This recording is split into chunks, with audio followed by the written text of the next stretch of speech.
बच्चों, welcome to biology Extrema where we teach biology from basics to the extreme.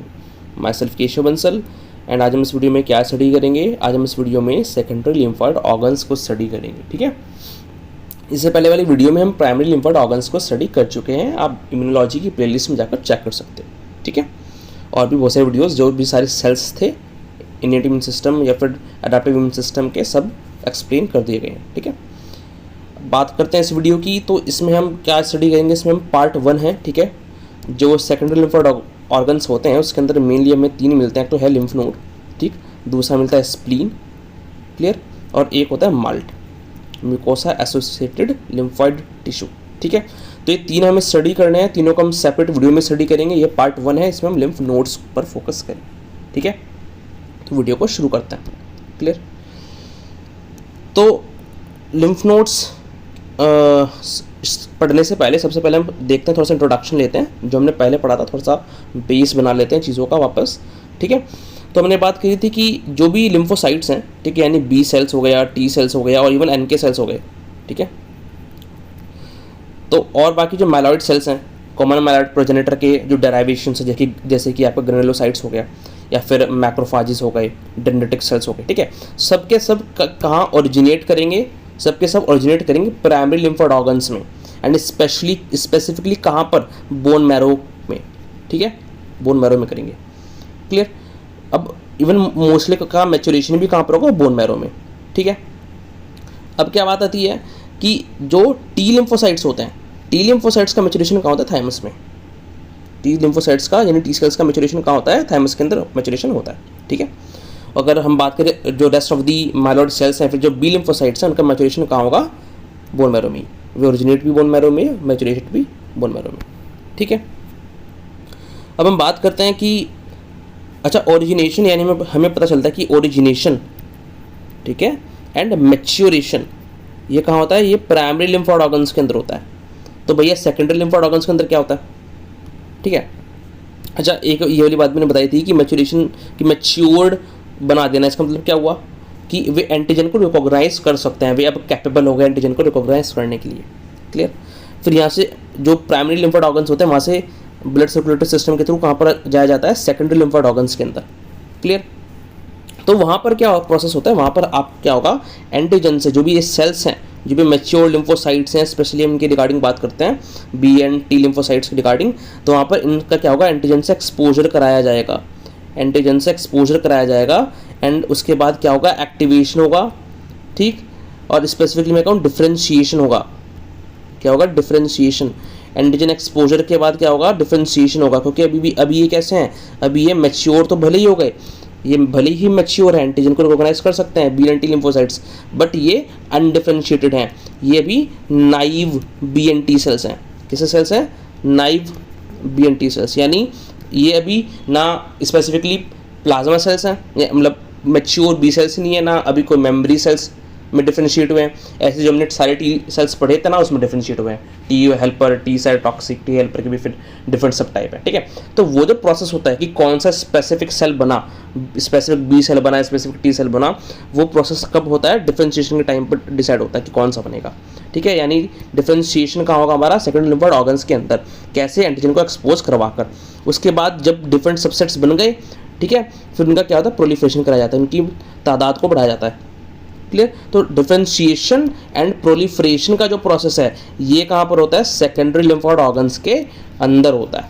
Clear, फिर हमने बात करनी है कि हमने कहा भाई लिम्फ नोड और जो स्प्लीन है, ठीक है, ये बहुत मेन सेकेंडरी लिम्फॉइड ऑर्गन्स हैं, हाईली ऑर्गेनाइज्ड हैं। ठीक है, हाईली ऑर्गेनाइज्ड स्ट्रक्चर है इनका एक पर्टिकुलर, हम देखेंगे। ठीक है, जबकि जो माल्ट है, म्यूकोसा एसोसिएटेड लिम्फॉइड टिश्यू, ये कहाँ प्रेजेंट होता है? म्यूकोजल लाइनिंग में। अब म्यूकोजल लाइनिंग कहाँ प्रेजेंट होगी? जो बॉडी की जितने भी ट्रैक्ट्स हैं, जे ट्रैक्ट में प्रेजेंट होगा, रेस्पिरेटरी ट्रैक्ट में प्रेजेंट होगा। ठीक है, तो यहाँ पर क्या होगी? हमारा माल्ट प्रेजेंट होगा। ठीक है, ये क्या है? लेस ऑर्गेनाइज है, इसका कुछ ऐसा खास स्ट्रक्चर नहीं है। ठीक है, लेकिन लिम्फ नोड और स्प्लीन का हम स्ट्रक्चर स्टडी करेंगे बिकॉज हाईली ऑर्गेनाइज। क्लियर, तो हम इस वीडियो में बात करते हैं लिम्फ नोड की। तो लिम्फ नोड की वजह हम कह रहे हैं कि ये कैसा है? ये एक एनकैप्सुलेटेड बीन शेप्ड ऑर्गन है। बीन से क्या मतलब? इसकी शेप बता रहा है। ठीक है, जैसे इसमें शो की गई है, या फिर मैं आपको जो शुरुआत में यहाँ पर फिगर एक लगा रखी है, तो ऐसा बीन शेप्ड ऑर्गन होता है। स्प्लीन भी लगभग ऐसा ही दिखता है, बीन शेप्ड ऑर्गन। ठीक है, फिर हमने बात की कि एनकैप्सुलेटेड है, यानी कैप्सूल प्रेजेंट है, कैप्सूल से सराउंडेड होगा। ठीक है, उसके बाद हम कह रहे हैं यहाँ पर 3 रीजन होंगे। एक तो होगा ये जो ब्राउन से दिख रहा होगा कॉर्टेक्स, ठीक है, एक तो होगा कॉर्टेक्स रीजन, क्लियर। फिर दूसरा क्या होगा, पैराकॉर्टेक्स रीजन, ये वाला जो रीजन है पैराकॉर्टेक्स। ठीक है, फिर क्या देखने को मिलेगा, उसके बाद देखने को मिलेगा आपको मेडुला, जो ये रीजन है, ठीक, जो ये सारा रीजन है ये है मेडुला। ठीक है, तो कॉर्टेक्स देखने को मिलेगा, पैराकॉर्टेक्स देखने को मिलेगा, आउटर कॉर्टेक्स, फिर बीच में फिर पैराकॉर्टेक्स, फिर इनरमोस्ट मेडुला। ठीक है जी, ये आपको देखने को मिलेगा। अब फिर करता क्या है, या ये बेसिकली क्या करेगा, जो भी, अब देखो क्या होता है फंडा, कि ये हमारी ब्लड वेसल है। ठीक है, ब्लड वेसल से हमारा क्या हो रहा है बेसिकली, ये हमारी आर्टरीज हैं। ठीक है, आर्टरीओल्स हैं बेसिकली। ठीक है, हमें पता है यहाँ पर आर्टरीओल्स बनता है, और ये हमारा वेन्यूल्स होगा। ठीक है, टिश्यू लेवल पे बिल्कुल जब हम बात करेंगे। ठीक, तो और ये हमारे क्या है, ये हमारे टिश्यूज़ हैं। ठीक है, तो यहाँ पर क्या होगा, यहाँ पर जो कोई भी अगर पैथोजन एंटर कर रहा है, कोई भी पैथोजन जो होगा, या कोई भी जो भी सामान होगा, ठीक है, जो टिश्यूज़ के पास जाना है, तो वो यहाँ इस ब्लड के थ्रू, ठीक है, ब्लड लेके आ रहा है, इसके थ्रू इस टिश्यू स्पेस में सिक्रेट कर दिया जाएगा। ठीक है, अब यहाँ पर क्या होता है, यहाँ से आपका लिम्फ निकलकर लिम्फेटिक वेसिकल्स में जाता है। ठीक है, लिम्फेटिक वेसल्स में जाएगा, और अल्टीमेटली कहाँ चला जाएगा, लिम्फेटिक वेसल्स के थ्रू लिम्फ नोड्स के अंदर।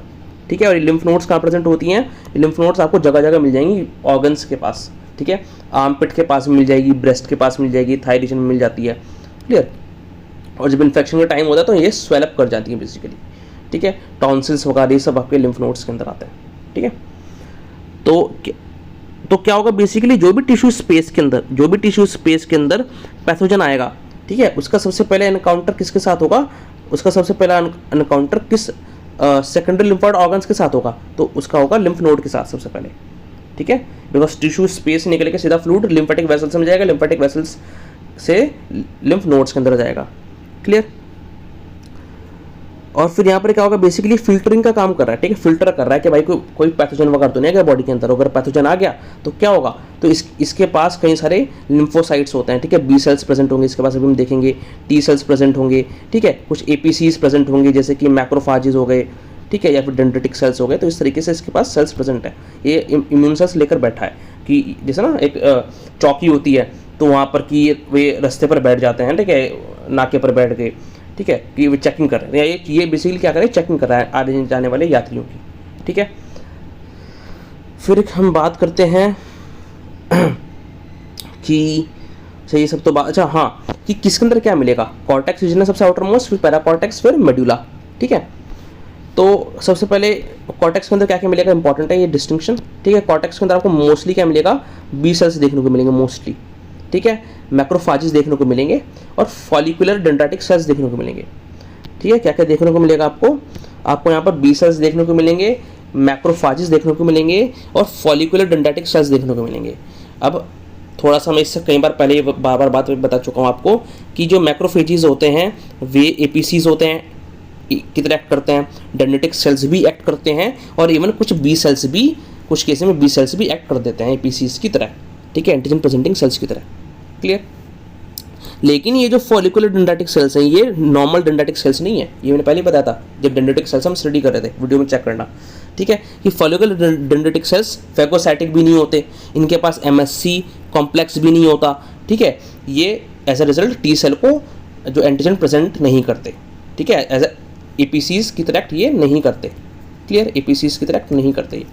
ठीक है, तो ये करते क्या है, ये क्या करेंगे, ये एंटीजन प्रेजेंट करेंगे बी सेल्स को, ये एंटीजन प्रेजेंट करेंगे बी सेल्स को एक्टिव, और प्रेजेंट करने के बाद बी सेल्स को एक्टिवेट कर देंगे कि भाई आप प्लाज्मा सेल बन जाओ और एंटीबॉडी सिक्रेट करो। ठीक है, एक फंडा ये हो गया एडेप्टिव इम्यून रिस्पॉन्स को इनिशिएट करने का। अच्छा, ये जो हम सारा प्रोसेस अभी हम देखेंगे बाकी ये वाली चीज़, क्लियर। तो सबसे पहले हम देख लेते हैं कि भाई कौन कौन से सेल्स हैं हमारे पास। तो बी सेल्स हैं, मैक्रोफाजेस हैं, और फॉलिकुलर डेंड्राइटिक सेल्स हैं। ठीक है, फॉलिकुलर डेंड्राइटिक सेल्स एपीसीज नहीं है, ध्यान रखना, क्लियर। पैराकॉर्टेक्स में आपको क्या क्या मिल जाएगा, पैराकॉर्टेक्स में आपको मिल जाएगा, पैराकॉर्टेक्स में आपको टी सेल्स मिल जाएंगे। ठीक है, ये कैसे हैं अभी भी, ये नाइव टी सेल्स हैं। ठीक है, ऐसे ये नाइव बी सेल्स हैं, जब तक एक्टिवेशन नहीं होगा, जब तक इनका डिफरेंशिएशन नहीं होगा, तब तक ये नाइव है। ठीक है, स्पेसिफाइड नहीं है, एंटीजन एक्सपोजर के बाद बनेंगे। ठीक है, जो अब कराया जा रहा है, कराया जाएगा अभी। क्लियर। अभी हम कंपोनेंट्स पढ़ रहे हैं, किसमें क्या मिलेगा। पैराकॉर्टेक्स रीजन में आपको डेंड्रिटिक सेल्स मिल जाएंगे, ठीक है, क्योंकि और मेडुला के अंदर आपको क्या मिलेगा, मेडुला के अंदर आपको मेनली जो एक्टिवेटेड बी सेल्स हैं, ठीक है, जो प्लाज्मा सेल्स हैं वो मिलेंगे। क्लियर। और साथ में फिर क्या होगा, बिकॉज फंडा क्या होता है कि जो भी लिम्फ आ रहा है वो किसके थ्रू आएगा, इन एफरेंट लिम्फेटिक साइनसिस के थ्रू, बेसिकली साइनस में कहना चाहिए, एफरेंट लिम्फेटिक की प्रॉपर टर्म है, ठीक है, यानी ये वेसल्स हैं बेसिकली जिसके थ्रू जो मैंने बताया था कि लिम्फ आ रहा है टिश्यू स्पेस से, ठीक है, तो ये एफरेंट लिम्फेटिक्स हैं, इसके थ्रू सबसे पहले जो है लिम्फ जो एंटीजन को कैरी कर रहा होगा, साथ में हो सकता है BNT सेल्स भी हो जो माइग्रेट कर रहे हैं बॉडी के अंदर। क्लियर। तो वो क्या होंगे, वो ट्रैवल करते हुए आएंगे कॉर्टेक्स के पास, ठीक है, तो कॉर्टेक्स में सबसे पहले एक्सपोजर होगा किसका, जो भी हमारे एंटीजन है, ठीक है, वो मैक्रोफेजेस प्रेजेंट हैं वहाँ पर, डेंड्रिटिक सेल्स हैं, बी सेल्स हैं, ठीक है, फिर उसके बाद जो सारा एंटीजन वगैरह है वो कहाँ जाएगा, पैराकॉर्टेक्स रीजन के अंदर, उसके बाद वो जाएगा पैराकॉर्टेक्स रीजन के अंदर। क्लियर। और उसके बाद अल्टीमेटली हो जाएगा मेडुला रीजन के अंदर। मेडुला रीजन से आपकी क्या निकल रही है, इफरेंट लिम्फेटिक्स, यानी जो एग्जिट करने वाली है वो निकल रही है, तो इस तरीके से लिम्फ नोड से बाहर आ जाएगा, ठीक है, ये फंडा होता है। अब ये सारा प्रोसेस होता कैसे है, ठीक है, मैं थोड़ा सा उस चीज़ को मिक्स कर रहा था, मैं वहीं पे समझाने लग गया था प्रोसेस, बट हम यहाँ अभी डिटेल में स्टडी करेंगे। वहाँ पर हमने क्या देखा, मेनली कंपोनेंट्स देखे कि किस किस रीजन के अंदर क्या क्या मिलेगा हमें, ठीक है, कॉर्टेक्स, पैराकॉर्टेक्स और मेडुला में। अब हम देखते हैं यहाँ पर कौन सा ये प्रोसेस जो है वो कैसे कैसे होता है, ठीक है। तो सबसे पहली बात जो मैंने बताया, इन एफरेंट लिम्फेटिक्स के थ्रू, ठीक है, जो भी टिश्यू स्पेस से क्या आएगा, जो भी लिम्फ आ रहा है उसमें हमारे सर्कुलेटिंग जो इम्यून सेल्स वो तो हो ही सकते हैं, साथ में एंटीजन भी हो सकता है, ठीक है, एंटीजन हो सकता है। क्लियर। हो सकता है भाई लिम्फ नोड, किसी और लिम्फ नोड में जो एंटीजन वगैरह वो कैप्चर कर लिया गया हो, ठीक है, फिर वहाँ से एक्टिवेटेड जो BNT सेल्स है वो यहाँ पर आ रहे हो, ठीक है, कि यहाँ पर भी इन्हें एक्टिवेट करने और BNT सेल्स को। क्लियर। तो वो भी हो सकता है, ये भी हो सकता है कि एंटीजन फर्स्ट टाइम ही घूम फिर के यहाँ पे आ रहा है, ठीक है। तो एंटीजन फर्स्ट टाइम अगर यहाँ पे आया, चाहे कैसी भी आया बेसिकली, तो क्या होगा, वो एंटर करेगा कॉर्टेक्स के अंदर, ठीक है, और कॉर्टेक्स में क्या होगा बेसिकली हमें पता है वहाँ पर एक तो मैक्रोफेजेस प्रेजेंट है, ठीक है, मैक्रोफेजेस प्रेजेंट है, और एक हमें पता है फॉलिकुलर डेंड्राइटिक सेल्स प्रेजेंट है, ठीक है, और बी सेल्स भी प्रेजेंट है। अब देखो क्या क्या चीज़ें हो सकती हैं। क्लियर। अच्छा ये बात मैं बता दूँ कि जो भी एंटीजन आएगा वो दो तरीके से हो सकता है, दो तरीके से बेसिकली उस पर एक्ट किया जाएगा, ठीक है, या तो एंटीजन के साथ कोई छेड़छाड़ नहीं की जाएगी, यानी एंटीजन को प्रोसेस नहीं किया गया, ठीक है, जो का तू उसे उससे हम इम्यून रिस्पॉन्स जो है वो जनरेट कराएंगे, या फिर हम एंटीजन को प्रोसेस करेंगे, क्या मतलब कि हम फॉर एग्जांपल एक बेसिकली बड़ा प्रोटीन मॉलिक्यूल था, ठीक है, उसे हम छोटे छोटे बेसिकली टुकड़ों में तोड़ देंगे, ठीक है, उसे हम कहते हैं बेसिकली प्रोसेसिंग करना, ठीक है, और पेप्टाइड एंटीजन की प्रोसेसिंग की जाती है। क्लियर। तो अगर एंटीजन की प्रोसेसिंग नहीं की जा रही, ठीक है, इसके लिए हम टर्म यूज़ करेंगे पार्टिकुलेट, ऐसे एंटीजन जिन्हें हम पार्टिकुलेट फॉर्म में यूज़ कर रहे हैं, कोई प्रोसेसिंग नहीं की जा रही, ठीक है, उस पर जो कॉर्टेक्स रीजन के अंदर सेल्स प्रेजेंट है वो एक्ट करेंगे। कैसे एक्ट करेंगे, जो भी मैक्रोफेजेस होगा, ठीक है, मैक्रोफेजेस तो क्या करता है बेसिकली ये तो प्रोसेसिंग करेगा, ठीक है, मैक्रोफेजेस प्रोसेसिंग करेगा, प्रोसेसिंग करने के बाद, ठीक है, ये एज APCs की तरह एक्ट करता है। क्लियर। तो ये क्या करेगा, ये बी सेल्स को एक्टिवेट कर सकता है, ठीक है, कि बी सेल्स क्या होंगे, क्या कर जाएं, प्लाज्मा सेल्स में एक्टिवेट हो जाएं, एक्टिवेट होने के बाद, ठीक है, और एंटीबॉडी को सिक्रीट करें। क्लियर। या फिर ये क्या कर सकते हैं कि जो फॉलिकुलर डेंड्रिटिक सेल्स है, ठीक है, ये इम्यून कॉम्प्लेक्स फॉर्म कर लेगा, ये क्या फॉर्म कर लेगा, ये इम्यून कॉम्प्लेक्स फॉर्म कर लेगा, ठीक है, यानी ये एज APCs की तरह एक्ट नहीं करता, ठीक है, बट स्टिल एंटीजन प्रेजेंट करेगा किसे, बी सेल्स को। क्लियर। कैसे, इम्यून कॉम्प्लेक्स फॉर्म करके, ठीक है, और इम्यून कॉम्प्लेक्स आपको मैंने पहले बताया था कि करता क्या है, बेसिकली सरफेस पर चिपका लेगा, ठीक है, बिकॉज देखो ये सारा प्रोसेस ना बहुत डिटेल में है, मैं कई बार बता चुका हूँ, अगर आपने प्रीवियस वीडियोस देखे तो आपको समझ में ज़रूर आएगा, ठीक है। मैक्रोफेज क्या करता है, वो फेगोसाइटोसिस कर लेते हैं, फिर ब्रेक डाउन करते हैं, ठीक है, फिर एंटीजन को प्रोसेस करते हैं और अपने जो सरफेस पर क्लास सेकंड MSC मॉलिक्यूल है उस पर प्रेजेंट करते हैं, उसके थ्रू अब वो क्या कर सकते हैं, बेसिकली एंटीजन को प्रेजेंट कर सकते हैं, ठीक है, टी सेल्स को भी कर सकते हैं, जो हम आगे पढ़ेंगे, क्योंकि यहाँ से जो सारा का सारा लिम्फ है वो कहाँ जाएगा, पैराकॉर्टेक्स रीजन में जाएगा, जहाँ पर टी सेल्स प्रेजेंट है, ठीक है, तो यहाँ पर भी इनका एक्टिवेशन किया जा सकता है, और साथ में ये जो सेल्स हैं वो आगे भी जा सकते हैं पैराकॉर्टेक्स रीजन के अंदर। क्लियर। तो देख लेते हैं जो मैंने बात कही कि पार्टिकुलेट जो एंटीजन है, ठीक है, उसे जो रेसिडेंट APCs है जैसे कि मैक्रोफाज, ठीक, वो ट्रैप कर सकता है, ठीक है, और वो आगे भी पैराकॉर्टेक्स रीजन में भी जा सकता है टी सेल्स को एक्टिवेट करने के लिए, ठीक है, या फिर यहाँ पर बी सेल्स को भी एक्टिवेट कर सकता है।